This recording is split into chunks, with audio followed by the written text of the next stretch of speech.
Hello friends, मैं अक्षय कुमार और स्वागत करता हूं आप सबों का हमारे अपने YouTube channel mission board exam में।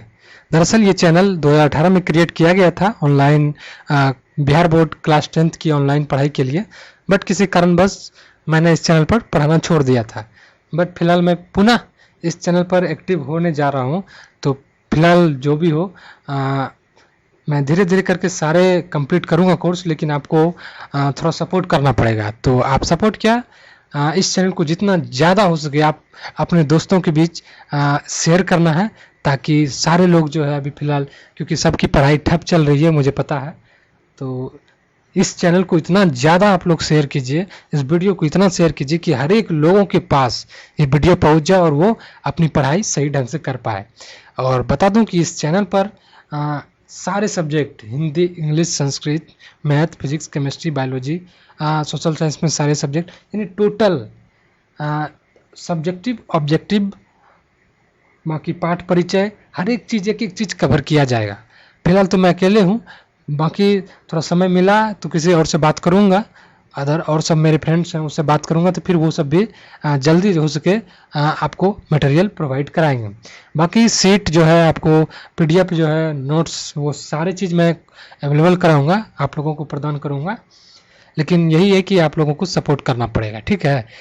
बाकी शुरू करते हैं। हिंदी का सेकेंड चैप्टर है, ठीक है। पहला चैप्टर मैंने पहले ही जब चैनल को क्रिएट किया था उसी समय मैंने पहला चैप्टर इसका बना दिया था। तो अगर आप लोग पहला चैप्टर नहीं देखे हैं तो आप लोग देख लीजिए टाइम निकाल के। बाकी आज हम दूसरा चैप्टर बात करने वाले हैं। दूसरा चैप्टर है विष के दांत। नाम तो सुना ही होगा आप लोगों ने, विष के दांत, जिसके लेखक है नलिन बिलोचन शर्मा। कौन है? नलिन बिलोचन शर्मा। एक व्यंग्यात्मक स्टोरी इनकी है, विष के दांत। तो इसका पहले हम लोग लेखक परिचय पढ़ लेंगे। लेखक परिचय पढ़ने के बाद उसके बाद हम लोग पाठ परिचय पढ़ेंगे, यानी कि ये स्टोरी जो है विष के दांत स्टोरी, उसको पढ़ेंगे हम लोग। उसके बाद इस चैप्टर से रिलेटेड जितने भी क्वेश्चंस हैं उसको सॉल्व करेंगे। इस चैप्टर के अंत में जो है आपको ग्रामर से कई सारे मिलते हैं, वो ग्रामर कवर करेंगे। यानी कि A to Z कवर करने के बाद फिर इस चैप्टर से जितने सारे ऑब्जेक्टिव निकलेंगे वो ऑब्जेक्टिव को मैं फिर कवर कराऊंगा। उसके बाद इसका मैं आपको जो है पीडीएफ यानी कि नोट्स भी आपको दूंगा, ताकि आप लोग आसानी से अपने कॉपी में उतार कर आप लोग पूरी तरह से तैयारी कर सकें, ठीक है। बाकी चलिए हम लोग लेखक परिचय पर आते हैं। बाकी वीडियो को लाइक कीजिएगा, इतना लाइक कीजिएगा कि मुझे अंदर वो कॉन्फिडेंस लगे कि ना वाकई में ऑनलाइन जो है पढ़ाई ज़रूरी है लोगों के लिए। तो मैं पूरी जोर तोड़ से अपनी मेहनत करूँगा। और एक बात बता दूं कि आप में और मुझ में कोई ख़ास अंतर नहीं है। आप भी स्टूडेंट, मैं भी स्टूडेंट, बट अंतर यही है कि आपसे मैं सीनियर हूँ, ठीक है। ना मैं कोई किसी कोचिंग का टीचर हूँ, ना मैं कोई होम ट्यूशन ये सब कुछ नहीं पढ़ाता हूँ। सिंपल मैं एक स्टूडेंट हूँ, पढ़ता हूँ, और मेरी हॉबी है कि मैं जो पढ़ता हूँ उस चीज़ को पढ़ाने की कोशिश करता हूँ। तो ठीक है, मैंने वही किया है, इस चीज़ को मैंने पढ़ लिया है, और जितना समझ में आएगा मैं आप लोगों को समझाने की कोशिश करूँगा। बाकी जो त्रुटियाँ होगा यार माफ़ कर देना, ठीक है, क्योंकि ऑनलाइन पढ़ाना है तो थोड़ा सा पढ़कर ही पढ़ाना ज़रूरी है, और इसीलिए मैंने थोड़ा पढ़ा है। बाकी जो समझ में आए मैं आप लोगों को समझाने की कोशिश करूँगा, ठीक है। बाकी मेरा पर्सनली इंटरेस्टिंग सब्जेक्ट मेरा मैथ और फिजिक्स है और संस्कृत है। ये 3 सब्जेक्ट मेरा इंटरेस्टिंग है, बाकी तो उतना नहीं है, फिर भी कोशिश करूँगा जहाँ तक उसके कवर करने का, ठीक है। तो चलिए हम लोग लेखक परिचय के ऊपर आते हैं। नलिन बिलोचन शर्मा का जन्म 18 फरवरी 1916 ईस्वी में पटना के बदरघाट में हुआ। कहाँ हुआ था? 18 फरवरी 1916 ईस्वी में। ओह, बिहार की राजधानी पटना, अपनी ही राजधानी में एक बदरघाट स्थान होगा कहीं, मुझे नहीं पता, वहीं पर इनका जन्म हुआ था। और वे जनमना भोजपुरी वासी थे। जनमना यानी कि जहाँ जन्म लिया था ना, वहाँ उस एरिया का, उस जगह का जो भाषा था वो भोजपुरी था। जैसे मैं बांका जिला से बिलोंग करता हूँ, तो हमारा यहाँ का भाषा है, जिस एरिया में रहता हूँ वहाँ का भाषा है अंगिका, छेछू वाला भाषा। तो ये हमारा जनमना भाषा है। वे दर्शन और संस्कृत के प्रख्यात विद्वान महामहो उपाध्याय पंडित रामावतार शर्मा के ज्येष्ठ पुत्र थे। इनका पिताजी है वो भी एक महापंडित थे, और महाविद्वान थे, प्रख्यात महाविद्वान थे। और किस किस के? दर्शन और संस्कृत के। उनके पिता का नाम देखिए रामावतार शर्मा है, ये सब थोड़ा ध्यान रखिएगा। और ये अपने पिता के सबसे बड़े पुत्र थे। माता का नाम रत्नावती शर्मा था। और ये सब ऑब्जेक्टिव जब बनाएंगे तो ये सब कवर कर लेंगे। बाकी एक दो बार वीडियो आप लोग को लगातार देखते रहनी है, जिसकी वजह से आपको माइंड में सेट हो जाए, क्योंकि क्वेश्चन में आपको तो वहाँ ऑब्जेक्टिव आएंगे तो ऑब्जेक्टिव में ऑप्शन रहेगा तो आप सही मार दीजिएगा। लेकिन आप एक एक लाइन बाय लाइन पढ़ा रहिएगा तब ना कि हाँ इस चैप्टर का ये था वो था। तो इसीलिए आप लोग, अरे नहीं तो वीडियो ही एक दो बार देखा कर लो बस, बल्ले बल्ले, इसी में बल्ले बल्ले सारे एग्जाम का एक भी क्वेश्चन नहीं छूटेगा। उनके व्यक्तित्व निर्माण में पिता के पांडित्य के साथ उनकी प्रगतिशील दृष्टि की भी बड़ी भूमिका थी। यानी पांडित्य का जो उनका, यानी कि इनके व्यक्तित्व निर्माण में, इनके कैरेक्टर जो है चरित्र निर्माण में, इनके व्यक्तित्व निर्माण में महत्वपूर्ण भूमिका जो थी इनके पिता की थी।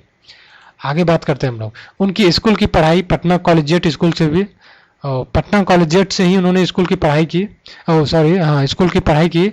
और पटना विश्वविद्यालय से उन्होंने संस्कृत और हिंदी में एमए किया। अच्छा, यानी पटना विश्वविद्यालय में उन्होंने संस्कृत और हिंदी में एमए किया है। और वे हरप्रसाद जैन कॉलेज जो आरा में है, रांची विश्वविद्यालय और अंत में पटना विश्वविद्यालय में प्राध्यापक रहे। पहला हरिप्रसाद दास जैन कॉलेज जो आरा में है, इसके वो प्राध्यापक रहे हैं। और रांची विश्वविद्यालय और पटना विश्वविद्यालय के प्राध्यापक रहे। और पटना विश्वविद्यालय का जो प्राध्यापक कब तक रहा? जब तक उनकी मृत्यु जब तक नहीं हुई थी तब तक। मृत्यु हो गया तो फिर किस्सा खत्म हो गया है। तो मृत्यु उपरांत तक उन्होंने इस गद्दी पर आसीन रहा। कौन सी गद्दी? पटना विश्वविद्यालय के हिंदी विभाग का अध्यक्ष। इनकी मृत्यु शायद 12 सितंबर 1961 ईस्वी को हुई थी।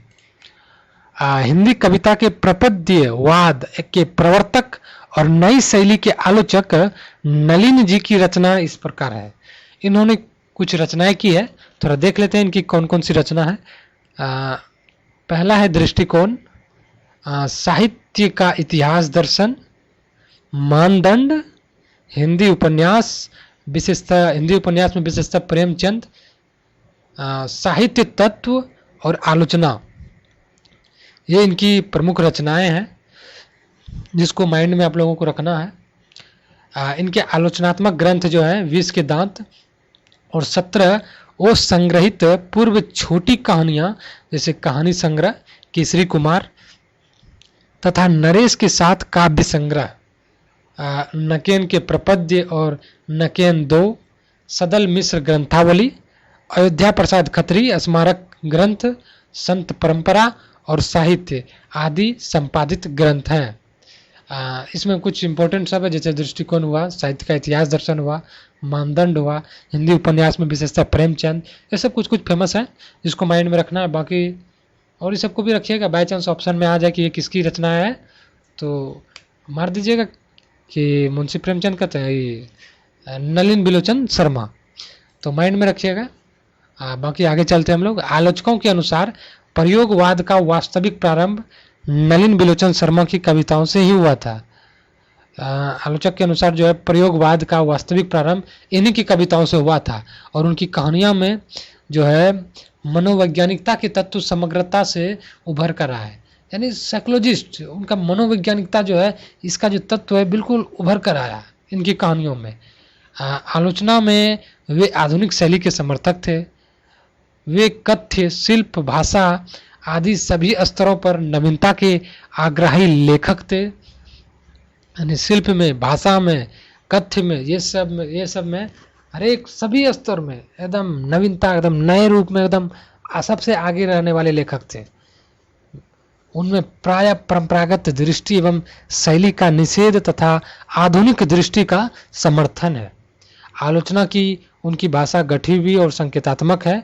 उन्होंने अनेक पुराने शब्दों को नया जीवन दिया जो आधुनिक साहित्य में पुनः प्रतिष्ठित हुआ। दरअसल देखिए, हिंदी सब्जेक्ट उतना आसान है नहीं, ठीक है ना। हिंदी से ज़्यादा आसान इंग्लिश है। हिंदी में ऐसा ऐसा वर्ड है कि उसका समझना बड़ी मुश्किल है, ठीक है ना। इससे आसान इंग्लिश है। इंग्लिश में सिंपल वर्ड है, उसका वर्ड मीनिंग देखिए, बस मज़े से उसका समझ जाइए। हिंदी में ऐसा ऐसा वर्ड है, आलोचक और ये अगड़म बगड़म, ठीक है, आगे बात करते हैं हम लोग। यह कहानी विष के दांत तथा अन्य कहानियां नामक कहानी संग्रह से ली गई है। हाँ, यहाँ पे देखिए एक इंपॉर्टेंट क्वेश्चन आ गया। ये जो विष के दांत है ये किससे लिया गया है? अन्य कहानी नामक एक कहानी संग्रह है, उसी से ये कहानी निकाला गया है, विष के दांत। ये विष का दांत जो आपका दूसरा चैप्टर है हिंदी का, ये किससे लिया गया है? अन्य कहानियां नामक एक कहानी संग्रह है, उससे लिया गया है। और यह कहानी खासकर मध्यम वर्ग यानी मिडिल क्लास के अंतर विरोधों को उजागर करती है कि एक मिडिल क्लास के साथ कैसा व्यवहार किया जाता है, किस प्रकार विरोधाभास होता है, उसको उजागर करती है। ठीक है, और कहानी का जैसा ठोस सामाजिक संदर्भ है वैसा ही स्पष्ट मनोवैज्ञानिक आशय भी। बाकी आर्थिक कारणों से मध्यम वर्ग के भीतर ही एक और सेन साहब जैसों की एक श्रेणी उभरती है जो अपनी महत्वाकांक्षा और सफेद पोशी के भीतर लिंग भेद जैसे कुसंस्कार छिपाए हुए हैं। यानी इस कहानी में विष के दांत, जैसे हमको याद है, हम इसका क्वेश्चन आंसर याद किए थे, उस समय कहानी तो कहाँ पढ़ते थे हम लोग के समय, ऑब्जेक्टिव नहीं था। क्वेश्चन आंसर में देखे थे कि इसमें भाई बहन रहता है, जिसमें लड़के को जो है क्या होता है ज़्यादा मतलब कि मानता है उसके माता पिता, बट लड़की को नहीं मानता, यानी उसके साथ क्या करता है, लिंग भेदभाव भी किया जाता है। सेन साहब इसमें है, सेन साहब, कासू, कौन कौन है कैरेक्टर। तो जब कहानी पढ़ेंगे तो और मज़े से पढ़ेंगे, मज़ा आएगा, बहुत इंटरेस्टिंग स्टोरी है ये। और दूसरी ओर गिरधर जैसे नौकरी पेशा, इसके साथ भी कुछ अन्याय किया जाता है। इसी का शायद बेटा रहता है क्या, कासू या क्या, हमको याद नहीं उतना। ठीक है, कहानी पढ़ेंगे तो फिर मज़ा आएगा, काफ़ी इंटरेस्टिंग कहानी हमको जहाँ तक याद है। जो अनेक तरह की थोपी गई बंदिशों के बीच भी अपने अस्तित्व को बहादुरी एवं साहस के साथ बचाए रखने के लिए संघर्ष है। यानी कि आप देखें इस स्टोरी में अगर पढ़िएगा तो इसमें जो है क्या बोलता है, वो अगर यानी जो उसका बेटा, सेन साहब का बेटा, क्या नाम है, कासू या क्या है, वो गलत काम करता है ना, तो उसमें दिखाया जाता है, अच्छाइयाँ देखने लगता है कि मेरा बेटा तो देखिए अभी से ऐसा काम कर रहा है, आगे जाके क्या करेगा। उसके अंदर जो है हमेशा क्या करता है, बंदिश को, मतलब उसके अंदर बंदिश नहीं डालता है, बस उसकी बहादुरी, उसके साहस को हमेशा उसके लिए आगे बढ़ाता है कि ये आगे चल के बहुत करेगा, देखो अभी से मैं इस चीज़ के लिए इसको ट्रेंड कर रहा हूँ। यह कहानी सामाजिक भेदभाव, लिंग भेद, आक्रामक स्वार्थ की छाया में पलते हुए प्यार दुलार के कुपरिणामों को उभारती हुई सामाजिक समानता एवं मानवाधिकार के महत्वपूर्ण वानगी पेश करती है। सिंपली इसमें भेदभाव किया गया है, सामाजिक भेदभाव किया गया है, लिंग भेद भी किया गया है। भाई बहन, शायद कितना बहन थी, 8 बहन, कितना बहन है और भाई है, लेकिन भेदभाव होता है भाई बहन में। आक्रामक स्वार्थ की छाया में आप देख लेना, अभी भी हमारे समाज में भेदभाव होता है। आप बच्ची को यानी कि लड़की को अच्छे स्कूल में नहीं पढ़ाया जाता, सरकारी स्कूल में पढ़ाया जाता है, बट अपने बेटे को जो है प्राइवेट स्कूल में पढ़ाया जाता है। ये सब भेदभाव किया जाता है, अभी भी होता है भेदभाव समाज में। और एक बात महत्वपूर्ण है कि प्यार दुलार, गार्जियन प्यार दुलार इतना करता है ना कि वो जो बच्चे जो है वो गलत ट्रैक पर चले जाते हैं और फिर आगे जाके उसको कंट्रोल करना मुश्किल हो जाता है। तो इतना भी प्यार दुलार नहीं करनी चाहिए ताकि वो गलत ट्रैक पर जा पहुँचे, थोड़ा सा कंट्रोल में रखनी चाहिए। तो ये इस कहानी से हमें बहुत कुछ सीख मिलेगी। ये रहा लेखक परिचय, बाकी तो लेखक परिचय समाप्त हो गया। आशा करते हैं कि वीडियो आपको अच्छी लगी होगी। अगर अच्छी लगी तो दोस्तों के बीच शेयर कीजिए यार, आप भी सीखें, अपने दोस्तों को भी सिखाएं, दोस्तों को भी बताएं कि ऑनलाइन एक ऐसी प्लेटफॉर्म है मिशन मोड एग्जाम जहां पर सारे सब्जेक्ट की ऑनलाइन तैयारी कराई जाती है, objective, subjective, all A to Z। ठीक है, बाकी best of luck, thank you very much.